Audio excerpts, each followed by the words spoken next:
আমি শুয়ে আছি, আমার মুখের উপরে আবার এটা কোন বদমাইশ ফেলে দিয়ে গেল। বইটাকে দেখি, কিসের বই এটা? আরে মুখ থেকে ছুটছে না আমার। ইস, আরে বাপ রে, এই তো পেয়েছি, রেসিপি পেয়েছি। কই দেখি কিসের রেসিপি? এই দেখ বন্ধু, কি করে গরমে স্নোবল বানাতে হবে তাই রেসিপি। দেখ, চ বানাতে হবে তো। হ্যাঁ হ্যাঁ, তাড়াতাড়ি চ বানাতে হবে। আহা কি মজা, হুররে, হাহা। চল চল চল, এবার মনে হচ্ছে গরম থেকে বাঁচা যাবে। কি মজা, হাহা। আহ, এত সুন্দর গন্ধ কোথা থেকে আসছে? হাহা, কি সুন্দর গন্ধ।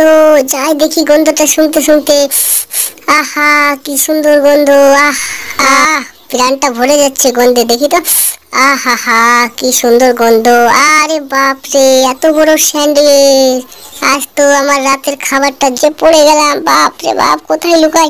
কোথাও তো লুকাতে হবে। ও বাবা, কি বাবু তেড়ে আসছে আমাকে, আমি এক্ষুনি পিচ পিচ হয়ে যেতাম। একটুর জন্য বেঁচে তো আমার আর পিছনে লাগতে আসবে না। হা হা।